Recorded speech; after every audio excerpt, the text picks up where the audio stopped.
रखिए, मोदी ने इस तरह के बिल को भारत की पार्लियामेंट में पेश किया है।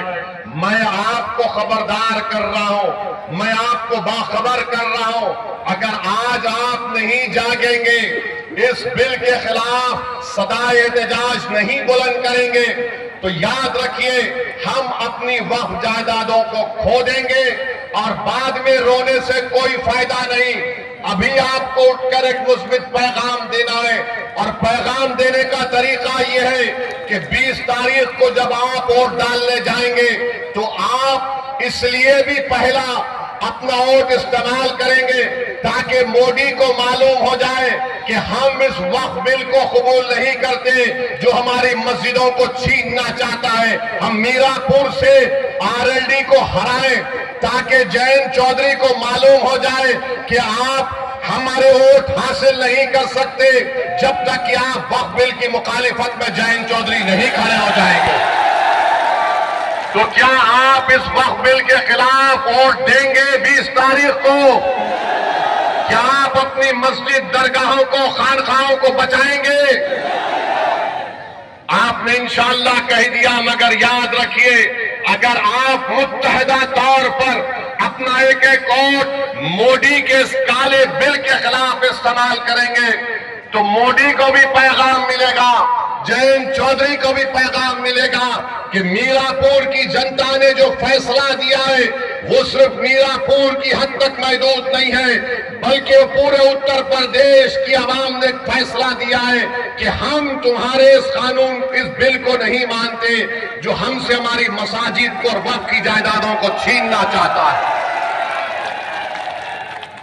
अब जब वक्फ का बिल पेश हो रहा था पार्लियामेंट में, कौन खड़े होकर मौसर तरीके से संविधान की दफा 25, 26 का हवाला देकर उसकी मुखालिफत में कौन खड़ा हुआ वो पार्लियामेंट के रिकॉर्ड में मौजूद है।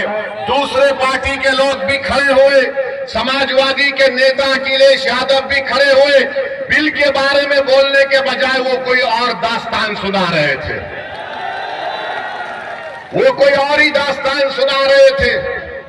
तो मेरे अजीज दोस्तों और बुजुर्गों, याद रखिए अगर आप मौजूदा हालात में अपने वोट से अपने नुमाइंदों को कामयाब नहीं करेंगे तो जो बरसों से हमारा इस्तेसाल चल रहा है वो जारी और सारी रहेगा। अगर एमआईएम पार्टी जीतती है तो यहां पर भारत की जमहूरियत मजबूत होगी, गरीबों और मजलूमों को एक आवाज मिलेगी, क्योंकि आपने समाजवादी को कभी वोट दिया, कभी बसपा को वोट दिया, कभी आरएलडी को वोट दिया। आप सिर्फ वोट देते हैं मगर आपकी आवाज कोई नहीं उठाता, कोई आपके लिए लड़ने के लिए तैयार नहीं होता। मैं आपको बता रहा हूं, आप याद रखिए फैसला तो आपका है, जमहूरियत है, आप जिसको चाहे वोट दे दें, मगर अगर आप इस बार भी इस डर में आ जाएंगे कि नहीं नहीं ये अरशद राना जीतेगा या नहीं जीतेगा, मेरे भाई जब जंग करना है जमहूरियत में तो जंग खूब तरीके से करनी चाहिए। हमारा मामला यह है कि जंग करने से पहले हम नतीजे पर पहुंच जाते हैं, जंग करने से पहले हम नतीजे पर पहुंच जाते। अरे हम हार गए तो कैसा, अरे मेरे भाई मिसाल दे रहा हूं समझाने के लिए, बुरा मत मानिए। 70 साल से वो फलस्तीनी गाजा और मगरबी किनारे में लड़े जा रहे हैं, लड़े जा रहे हैं, मर रहे हैं। 40,000 अब तक मर गए, 12 लाख बेघर हो गए, लाखों लोग बेघर हो चुके हैं, मगर उनके हौसले को देखो, वो डर नहीं रहे बल्कि मुकाबला कर रहे।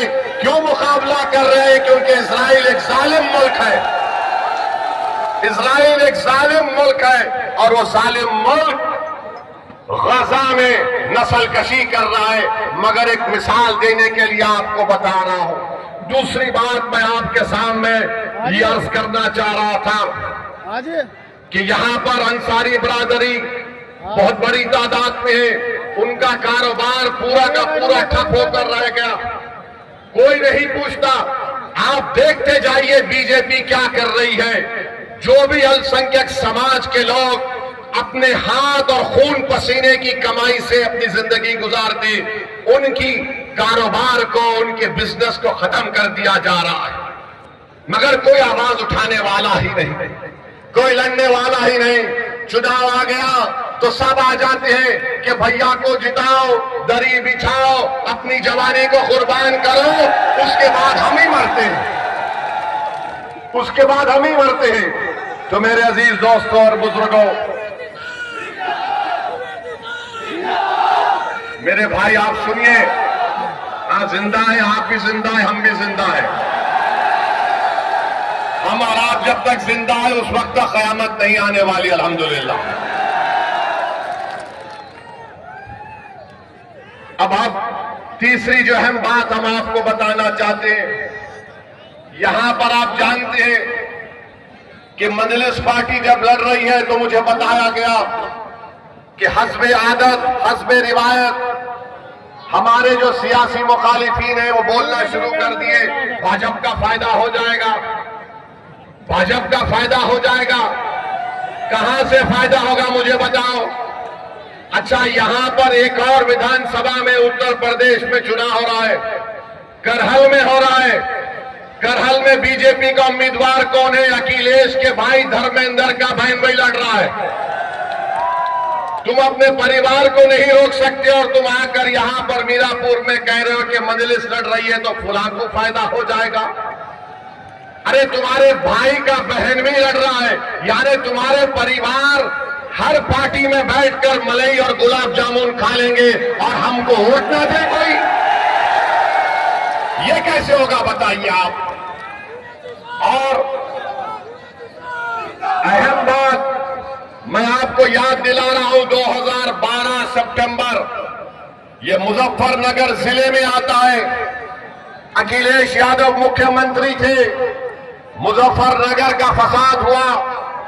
आजादी के बाद सबसे ज्यादा अल्पसंख्यक समाज के मुसलमान अगर बेघर हुए 50,000, इसी अखिलेश यादव जब मुख्यमंत्री थे बेघर हुए थे।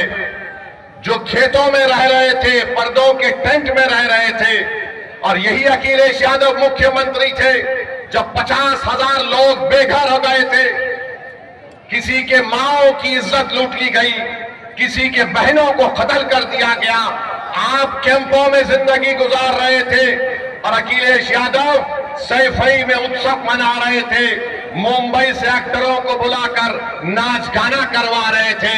यही अखिलेश यादव थे जिन्होंने बुलडोजर चलाया था उन रिलीफ कैंपों के ऊपर। तो मेरी आपसे गुजारिश है कि याद रखिए, यही समाजवादी पार्टी की हुकूमत थी, यही मुजफ्फरनगर का इलाका था जहां पर यह हुआ था।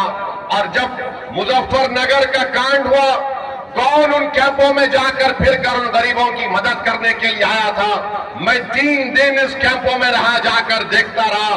उस जमाने में मैं आया और हमारे एक दोस्त शाहनवाज साहब थे, मरहूम जफरयाब जिलानी साहब के साथी थे। मेरे अजीज दोस्तों और बुजुर्गों, ये बात आप अपने जहन नशीन कर लीजिए। 20 तारीख के दिन अपने एक कोर्ट का इस्तेमाल करिए और फिर इस विधायक यहां पर ककरौली गांव में हम पुलिस से भी गुजारिश करेंगे, आप देखते ही हमको चालान मार देते हैं। हमको मालूम आप बहुत हमसे मोहब्बत करते हैं, मगर इतनी ज्यादा भी मोहब्बत मत करिए जो हमारी जेब खत्म हो जाए। मेरे अजीज दोस्तों और बुजुर्गों, और फिर आ जाइए, आपके मुख्यमंत्री बाबा के ऊपर भी कुछ बोलना पड़ेगा। आजकल बाबा महाराष्ट्र में फिर रहे, सुनिए, महाराष्ट्र में फिर रहे और नहीं जरूरत है, और नारा लगाए हैं, बटेंगे तो कटेंगे, बटेंगे तो कटेंगे बोलते हैं। मैं उत्तर प्रदेश के मुख्यमंत्री से वो चैलेंज कर रहा हूं। झांसी में मेडिकल कॉलेज में 10 मासूम बच्चे जलकर मर गए, 10 मासूम बच्चे जलकर मर गए। और जब वो वार्ड में, न्यू नेटल केयर के वार्ड में एक शख्स था जिसके 2 जुड़वा बेटियां भी उस न्यू नेटल वार्ड में थे। जब वार्ड में आग लगी तो शख्स कूदकर 10 से ज्यादा मासूम छोटे बच्चों की जान बचाया। बाद में मालूम हुआ कि उसकी 2 बेटियां, जुड़वा बेटियां जलकर मर गई। और उस शख्स का नाम आपको मालूम क्या था? जिसने 10 से ज्यादा मासूम बच्चों की जान बचाई, जो 6-8 महीने के बच्चे बच्चियां थे।